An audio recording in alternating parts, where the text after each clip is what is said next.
Mr. Hawkins. Thank you. I voted against adoption of the fire assessment in the last budget session, and I want to talk a little bit about why I did that. I think that we could have worked harder to reduce our budget that would have allowed us to either adopt the fee at a lower rate or avoid adopting the fee.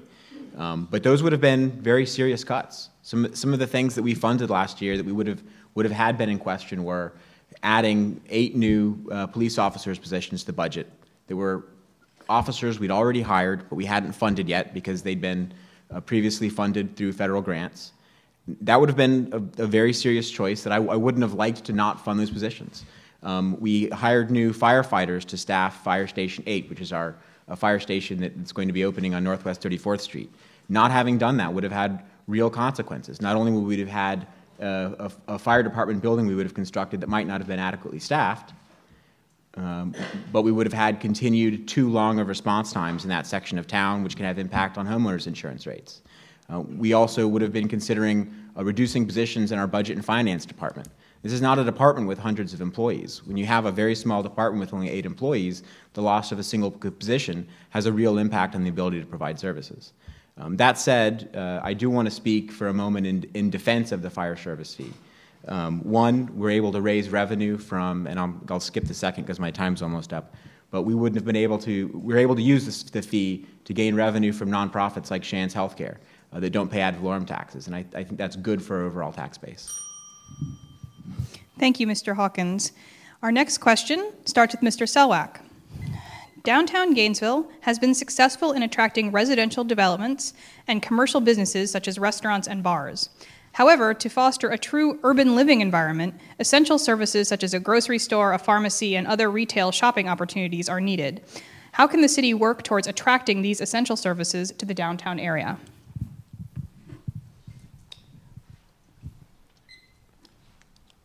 I guess we could give tax incentives to people who want to open up a business downtown. Tax incentives. Okay, thank you very much. Mr. Hawkins. Retailers follow rooftops, right? They need a critical mass of people living in a place before they come in. And not only do they need a critical mass of people living in that place, but they also pay attention to what the average salaries of those people are, so they know what their spending capacity is. In downtown, we do not have, for example, a grocery store that's walkably accessible, or a lot of everyday retail that's walkably accessible. But the North Main Street Publix is only 14 blocks from downtown. If we were in the west side of the city, that 14 blocks wouldn't seem very far. People think they're very close to, for example, the Millhopper Shopping Center when they're only 14 blocks away. So I think that's a matter of perception. But we do want that retail to be accessible on foot. That's one of the great benefits of living in a downtown area, is you can interact with your community in that way. You can get your everyday shopping needs satisfied on foot. But in order to overcome that, we're going to need to continue to see residential growth down there, and we may need to use the support of the CRA. Mr. Selwach mentioned tax incentives. That's what the CRA is for, to redevelop the blighted areas of our community, and providing retail is a big part of that. Thank you, Mr. Hawkins. Mr. Marsh. Yes, I think that although you might not be able to put in actual freestanding new buildings, there's, in other communities they've actually used vendors in places like, Bo Diddley Plaza. Although Bo Diddley Plaza is nowhere near as big as Faneuil Hall up in Boston. What they've done up there is they have a lot of booths where they sell darn near everything, and we already have a very successful farmers market that takes place on Wednesdays at Bo Diddley Plaza, and that's really been a pretty big hit. And why you couldn't just do that around throughout the week, or expand it experimentally. That would be good. And also, one of the things that they mentioned about Faneuil Hall was that they had just as many homeless, but you don't notice them anymore because there's thousands of people shopping. So I think that you get some of that walkability back, and you give business opportunities to people that don't have to go and basically rent a store, put in all the utilities and things like that. And we're in Florida. It's good to do business outside. Okay, thank you, Mr. Marsh. And just remind the audience that if you have questions that you would like to ask the panel, please raise your hand and you'll get a card from, and we'll pick them up and put them into the queue for possibly asking to the panel today. For the next question, we will begin with Mr. Hawkins. As a city commissioner, how would you preserve the integrity of single-family neighborhoods that are increasingly challenged by issues such as student rental encroachment, codes enforcement, and homes foreclosures? Well, that's a tough problem, and the answer to it is the combination of a lot of very small, tough decisions made one on top of one another. There's not a single silver bullet. We use our zoning code to make sure that new development doesn't infringe on single-family neighborhoods. We use ongoing code enforcement to make sure that people, whether it's a student renter or a social service agency, follows our rules and doesn't have negative impacts on people that live around it. And none of those are easy actions to take place. We had a pretty big issue down at City Hall just in the last few weeks because someone who boards dogs as a business in a residential neighborhood had disagreements with his neighbors. And there's not a real easy way to kind of divine the answer to that. It's about getting communities together and talking to one another. And that's what the city is here for. That's the reason we have local government, is so we have a forum in which to have these conversations.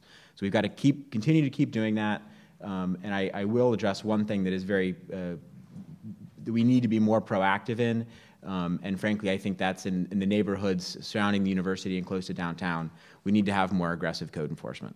And that's something that the city auditor has inspected in the code enforcement department, and that I am in constant conversation with the city manager about, but that I do think even though we've made some progress, we can continue to do better. Thank you, Mr. Hawkins. Mr. Marsh. Well, if you think about how it is we get in this position where we have foreclosures and absentee landlords, is that they aren't able to sell these houses, and they're not able to sell these houses because there aren't enough buyers, and there aren't enough buyers because we don't have enough jobs. So, whatever it is that you can do to make it easier for business to be attracted to this area, whether you lower or defer fees so that people with business have an opportunity to make some money on the, right away, rather than put up barriers on the front end to keep them from making it. That's really our best shot at being able to make sure that we sell houses rather than just rent them. Thank you, Mr. Marsh. Mr. Selwach. I'm for protecting single-family neighborhoods, and Mr. Hawkins said it pretty well. What bothers me in my neighborhood are barking dogs at the late hour of the night. That makes me go nuts, is barking dogs, and parties past 10 o'clock, But if I have a problem, I call code enforcement, and code enforcement takes care of it. If there's a problem with the party, I call the police department. Party patrol comes down, and they stop it. So. You're going to get a couple, houses that might be run down, but if their yard is too high, code enforcement will come down and find them and make them go before the code enforcement board. And if the owner doesn't clean it up, they'll clean it up and give them a bill. So I think that our city is doing a real good job protecting single-family neighborhoods right now. Thank you. Thank you, Mr. Selwach. Okay, we will take one of our first questions from the audience. The question, and we will begin this question with Mr. Hawkins. We have 5 designated scenic roads in Alachua County, representing 14 miles of our county-maintained roadways. 3 were officially designated in 1980 when our scenic road ordinance was adopted, 1 in 1987, and the last one in 1999. Do you support having a scenic road ordinance in the city to preserve these threatened roads, especially important now as the city annexes more land in the county? That's actually a novel question I haven't considered before, and I think the answer is absolutely. I think that one prerogative of the city needs to be increasing the share of tax-paying residents that live in the city for our region. We're North Central Florida's job center. That means that the suite of public services we offer has to pay public safety, road infrastructure and maintenance for people from a much larger area that commute here to work. And a lot of our job centers aren't on the tax rolls, which is, and it's good that we have them, but it puts us in a unique and challenging situation that they're not on the tax rolls. So one constant challenge that we have needs to be growing our share of taxpayers that live within city limits, and one way that we can do that is through annexation. And as we annex more rural areas, we need to be more considerate of needs that aren't necessarily issues in an urban area, but are definitely issues in a rural or suburban area, which include rural roadways, scenic roadways, more stringent environmental conservation, and land set-asides through land development. And those are the kind of things we should talk to as we incorporate more suburban or rural land. Thank you, Mr. Hawkins. Mr. Selwach. I would support a scenic road ordinance. My favorite road in all of Gainesville and Alachua County used to be the Millhopper Road out by Devil's Millhopper, you know, and I'm still not over that. That was my favorite, with all those oak trees. I thought that was in a different place. It was heaven, you know. So, and they changed all that, and they cut out those trees. So, I would support a scenic road ordinance. Thank you, Mr. Selwach. Mr. Marsh. Oh, good. Don't worry, I didn't forget you. Oh, okay. All right.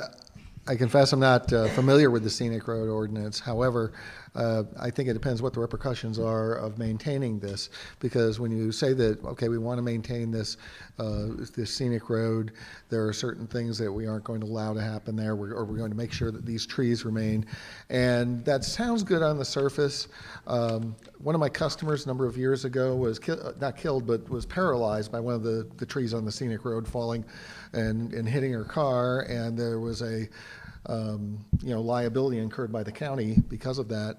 So, when you're maintaining a scenic road, I mean, there's a lot of work that goes into that. And it's certainly worth looking into whether or not, that is something that we can afford to do. Thank you, Mr. Marsh.